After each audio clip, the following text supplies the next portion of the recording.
And there you see rewards, rewards, rewards, gifts, rewards, gifts, rewards, palaces, things. You think, where did I get all this from? I don't deserve all this. As far as I remember, I didn't do that many prayers. I didn't do that many things for people. And it will be said to you, these are all the du'as that weren't responded to you.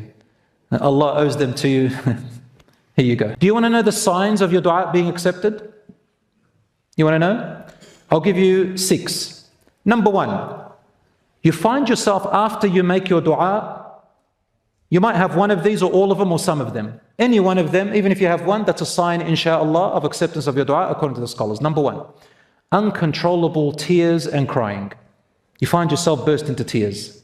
That's inshallah a sign of your du'a accepted. Number 2, you make du'a and suddenly you get goosebumps.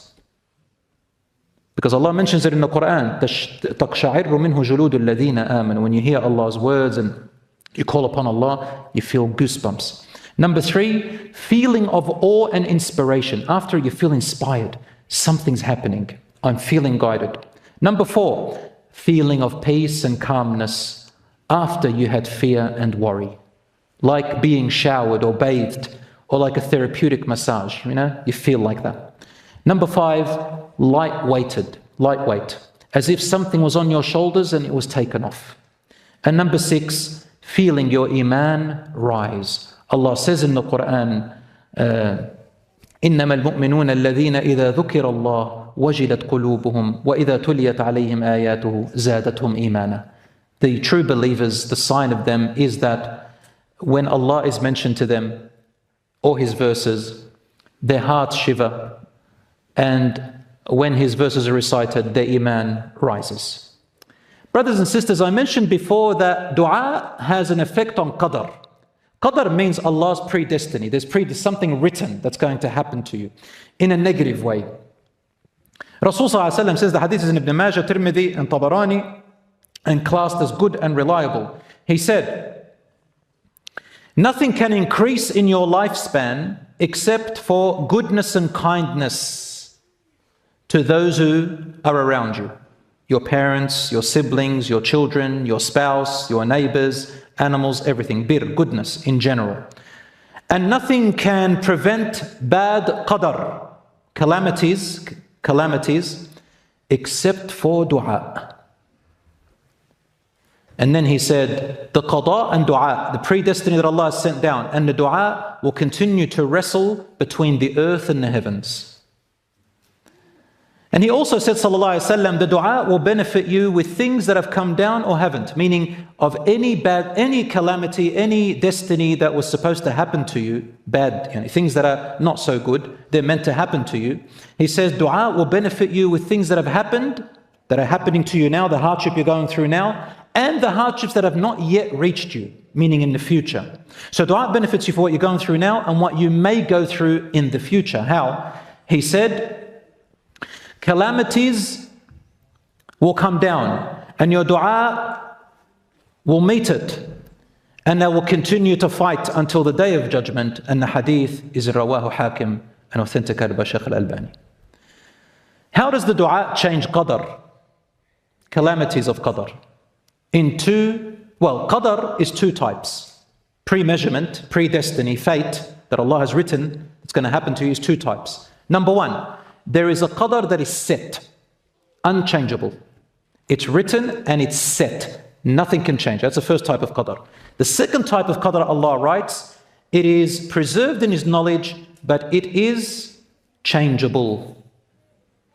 It's suspended, the mu'allaq, suspended. Suspended by what? Suspended by your dua.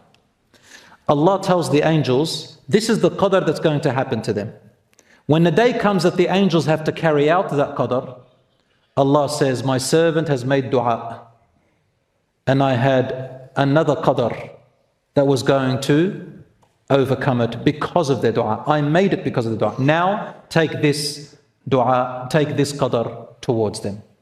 Example, if there was, God forbid, a calamity to befall one of you, that you're going to go to work or school and get, God forbid, run over by a car.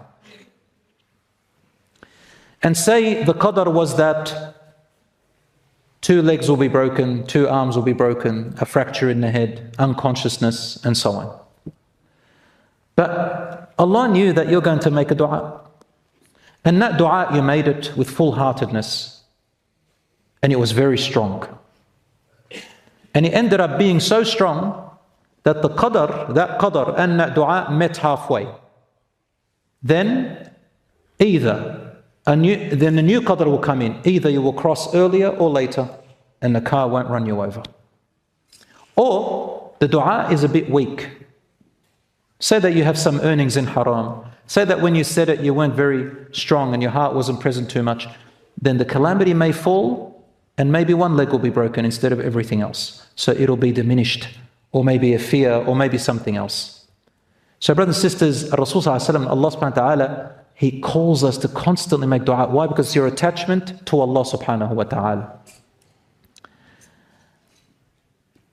Furthermore, brothers and sisters, now of course these are not my words. These are the words of unanimously agreed by the scholars, the traditional scholars, not me. I'm not giving my opinion here. Don't be afraid to make your desire in your dua great and a lot. Some people, they feel, I've got to reserve my dua. I've got to have some respect for Allah. I shouldn't ask for a lot. Actually, brothers and sisters, it's the opposite. Make dua for a lot. And I'll tell you why. The Prophet ﷺ said, the Hadith is Sahih Muslim. If one of you makes a dua, do not say, "Oh Allah, forgive me if you will. Ighfir li in shi't." Oh Allah, forgive me if you will. I hear it sometimes, and we all make that mistake. I used to do it too. When I say to you, "May Allah reward you, inshaAllah, brother." You shouldn't say inshaAllah. Why? Because you're decreasing and diminishing something which Allah has made very vast. Don't say inshaAllah. Say, "May Allah reward you. May Allah heal you. May Allah give you. Oh Allah, forgive me." Don't say inshaAllah. The only time you say inshaAllah is that if you're going to do something in the future, say inshaAllah if Allah wills. So he said, don't say, "Oh Allah, forgive me in shit if you will." But say with full conviction and with strength, with what you want. And then he said, وَلْيُعَظِّمَ الرَّغْبَةِ. Let him or her gratify and make big what he desires. Make it big, don't make it small. To Allah, nothing is too big for him.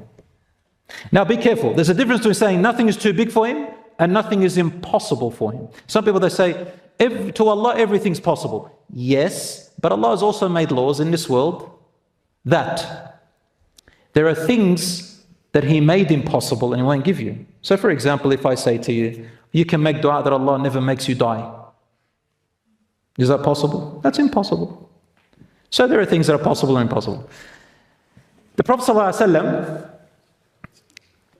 this is what he said to us. He also said, Allah subhanahu wa ta'ala says, "O my slaves, O my worshippers, if all of you from beginning to end, human and jinn, stood together in a giant single plane, and you all asked me at the same time, each one of you asked me for something, I can give you, each one of you, your request, and it will not decrease anything from my kingdom, as much as what would decrease from the ocean if you dipped a sewing needle into it. Put the sewing needle in the Pacific Ocean and then lift the sewing needle. How much of the ocean decreased? Nothing. There was a story, I heard it from one of the scholars. He says that the scholars narrated this story of a man who was once standing in front of the Kaaba. And he had a friend with him going on Hajj and Umrah with him. The man stood in front of the Kaaba, lifted his hands up and said, "Oh Allah, give me 5 million, give me 5 million. He wants fulus, $5 million. His friend taps him and he says to him, "Be humble, ask for 1 million. The guy looks at him and goes, "What are you talking about? I'm not asking it from you. Allah is vast and generous. I'm asking from Allah, not from you. Sure, 1 million. I want to ask him for 5 million. I'll even ask him for 10 million. Ask Allah for as much as you want, my brothers and sisters. The companions, well, I'll tell you this hadith was in Bukhari, it's beautiful. He said, no Muslim supplicates a single supplication, so long as it is not a supplication to cut off a family tie or for something sinful, except that Allah will grant it to him or her in one of three ways. Number one, immediately as it is. If not, number two, Allah subhanahu wa ta'ala will ward off, will stop something bad that was going to happen to you equal to what you asked for. And if He doesn't do that, number three, He will preserve your dua for the hereafter to give it to you. The companions, when they heard this hadith, they became very happy. And they said, O Messenger of Allah, in that case, we will take advantage of this and ask for a lot. A lot. Rasul said, go ahead. Allahu Akthar. Allah has even more than what you can ask. No matter how much you ask, Allah has more. What are you talking about? Allah, whose the kingdom never runs out?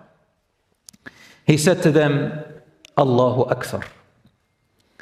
So Allah either gives you or stops a bad thing from happening in its place or saves it for you on the Day of Judgment. You know, brothers and sisters, imagine that. That Allah doesn't give you everything you asked for here. And then you die and you're raised on the Day of Judgment. And there you see rewards, rewards, rewards, gifts, rewards, gifts, rewards, palaces, things. And you think, where did I get all this from? I don't deserve all this. As far as I remember, I didn't do that many prayers. I didn't do that many things for people. And it will be said to you, these are all the du'as that weren't responded to you. Allah owes them to you. Here you go. It's back pay. Subhanallah. The scholars mentioned about this hadith, they said that people on the Day of Judgment will see this among other people. That when they see how much Allah had given them because He owed them the du'as, Allah doesn't owe anybody anything, but Allah subhanahu wa ta'ala made it upon Himself to owe you, that they would wish if all of their du'as weren't granted in the former life. They all wish that if all their du'as weren't responded to and that they left it all for today from the goodness that they see. Therefore, brothers and sisters, nothing is ever gone.